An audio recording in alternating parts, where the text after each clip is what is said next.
Boa tarde, pessoal, tudo bem? Aqui é o professor Bruno para mais uma aula e bem-vindos para a quarta aula de ciência.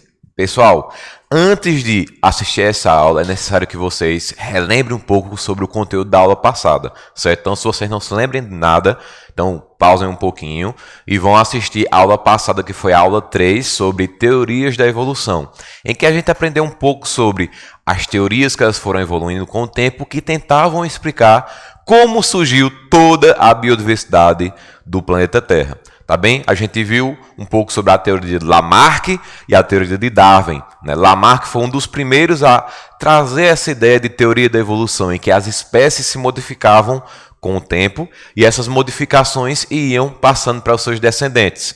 Porém, estava um pouco errado, como a gente viu, né?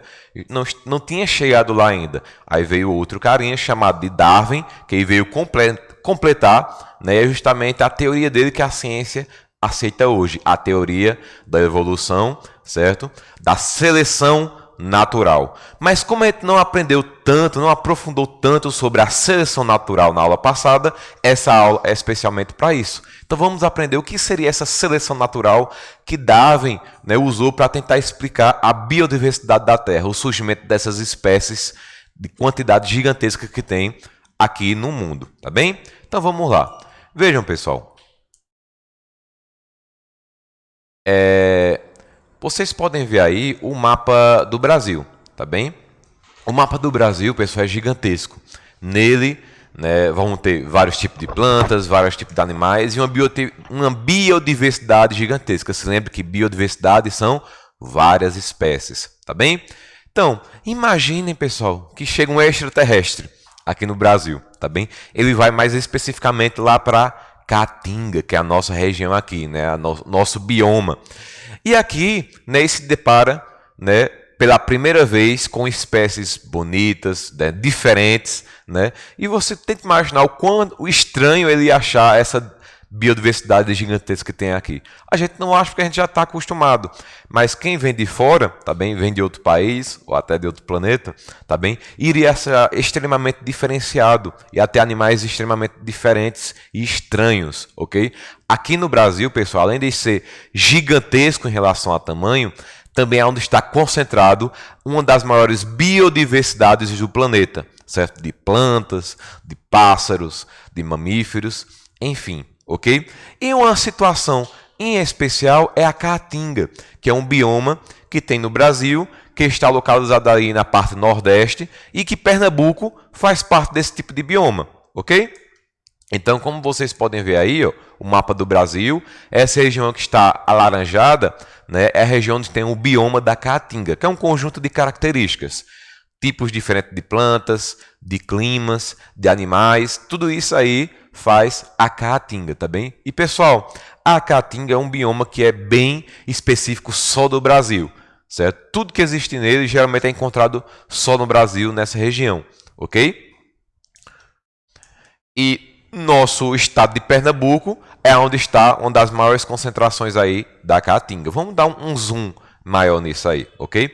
A Caatinga, pessoal, é caracterizado por essa imagem aí. Vejam um pouco, né? Vejam.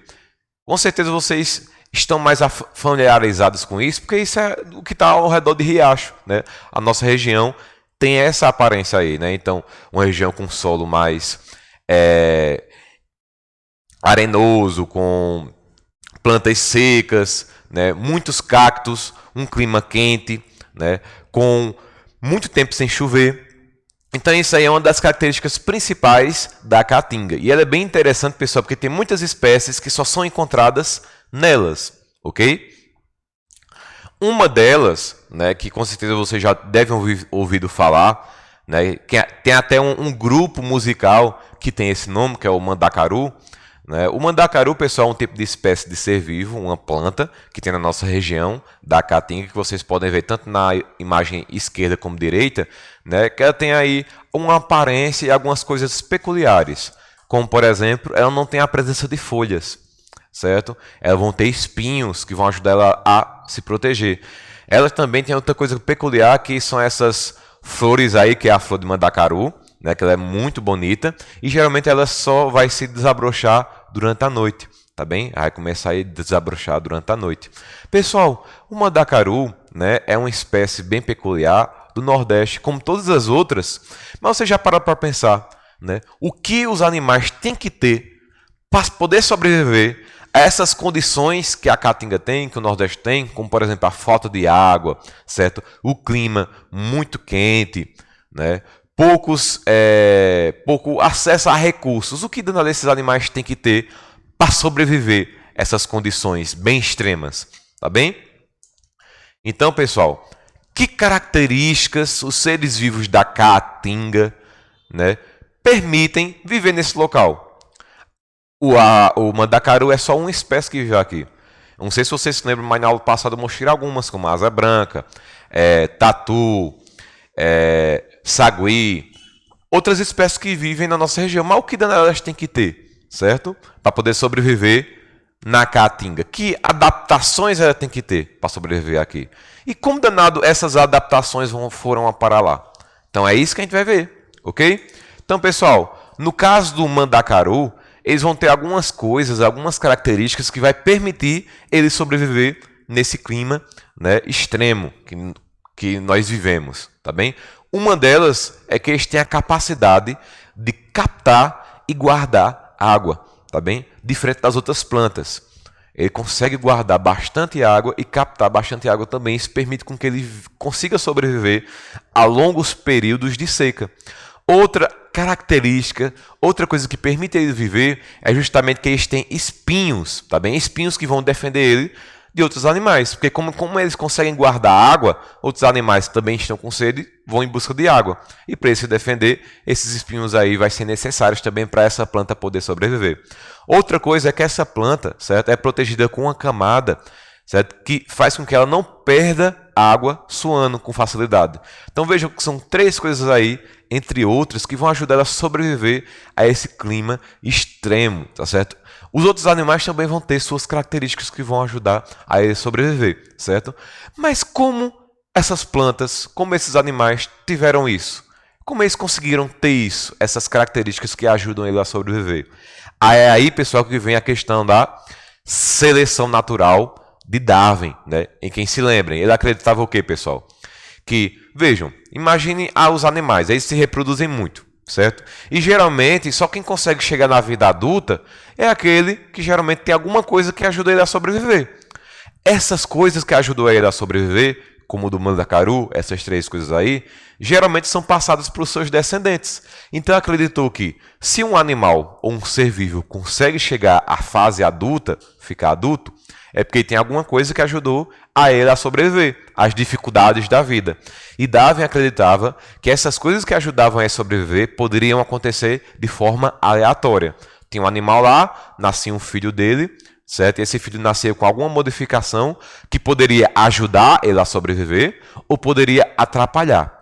Quando essa modificação, certo, ajudava ele a sobreviver, a chegar na fase adulta, geralmente ele passava isso para o filho dele. O filho dele nascia com a mesma coisa. Mas quando essa característica atrapalhava, geralmente ele não conseguia sobreviver. E como ele não sobrevivia, ele não tinha filho. E por aí vai. Isso aí, pessoal, em resumo, é chamado de seleção natural. Em que a natureza acaba sem querer selecionando os animais mais adaptados. Aqueles animais que são mais adaptados, eles vão conseguir sobreviver à natureza, né? Por exemplo, vejam aí esse tipo de animal que são as girafas, né? Darwin acreditava o quê? Que antes existiam as girafas de pescoço pequeno, certo? E com o tempo, né, algumas modificações que foram acontecendo há milhares de anos, nasceu uma modificada com um pescoço um pouquinho maior, certo? Essa girafa com um pescoço um pouquinho maior foi uma modificação que acabou ajudando ela. Foi uma mutação que acabou ajudando ela do que atrapalhando. Nesse caso aí, ela não ficou competindo com as girafas de pescoço pequeno por alimento. Só tinha ela com pescoço grande. Então ela se alimentou melhor, ficou mais forte, logo conseguiu se reproduzir e passar essa característica de pescoço grande para suas filhas. E assim, aos poucos, foi surgindo as girafas de pescoço pequeno e as girafas de pescoço grande. Mas, professor, por que não existe as girafas de pescoço pequeno hoje em dia? Porque essa de pescoço pequeno, como não tinha mais alimentação para ela, já que só tinha alimentos com altura mais alta, né, ela aos poucos foi perdendo a capacidade de viver, foi ficando sem alimento e entrou em extinção. Então veja que Darwin ele é bem completo. Ele explica as novas espécies e por que as espécies morrem também, ok? Então a seleção natural é basicamente isso, pessoal. Trazer outras ideias aqui. E por que a seleção natural explica tanto a origem de novas espécies? Imagina aí essa imagem que tem esses besouros, tá certo? Inicialmente tem só uma espécie de besouro. Mas como a gente sabe, pessoal, mesmo sendo da mesma espécie, as espécies vão ter suas diferenças. Basta observar para o ser humano. Todos os seres humanos não são diferentes. Tem um de uma cor diferente, tem um de uma altura diferente, tem características diferentes, certo? Então, quando eu consigo separar essas espécies por algum motivo, ou quando essas espécies são separadas por algum motivo, elas começam a se reproduzir, sempre vão aparecer novas características. E essas novas características sendo repetidas, podem surgir novas espécies, que foi o que ocorreu aí na imagem, tá bem? Bem, pessoal, vão existir dois tipos de seleção. A seleção natural, que é o que ocorre na natureza, sem ter a mão humana, e a seleção artificial, certo? Basicamente, a diferença dela vai ser isso mesmo. A seleção natural é um processo de evolução que ocorre naturalmente. Na natureza, acontece por acidente, são modificações que não são controladas, acontecem do nada, certo? Que ajudam o animal ou se adaptar melhor ou pode atrapalhar ele, ok? Já na seleção artificial tem o dedo do homem. Então é o homem que vai selecionar os animais que têm melhor característica para alguma coisa, ok? Vou dar um exemplo aqui que vocês vão poder entender melhor a diferença entre seleção natural e seleção artificial. Por exemplo, nesse caso aqui desse frango, vocês podem ver aí que tem um frango que está mais franzino, outro está mais gordão, né? Qual a diferença dele? Não é de idade, né? Vejam que em 1957 era assim que era o frango com 2 meses de idade. E agora em 2017, ou seja, mais recente, um frango com a mesma idade, veja como ele é grande.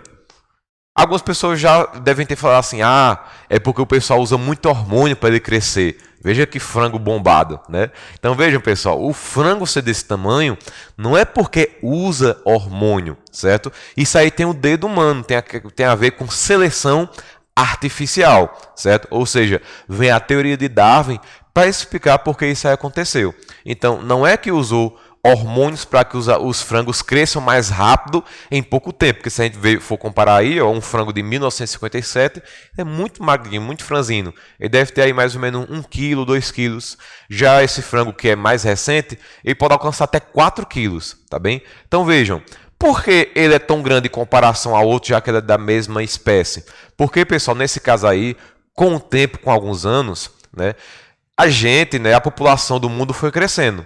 E com a população crescendo, foi precisando ter mais necessidades para alimentar essa boca. Está aumentando a quantidade de pessoas, está aumentando a quantidade de boca para alimentar.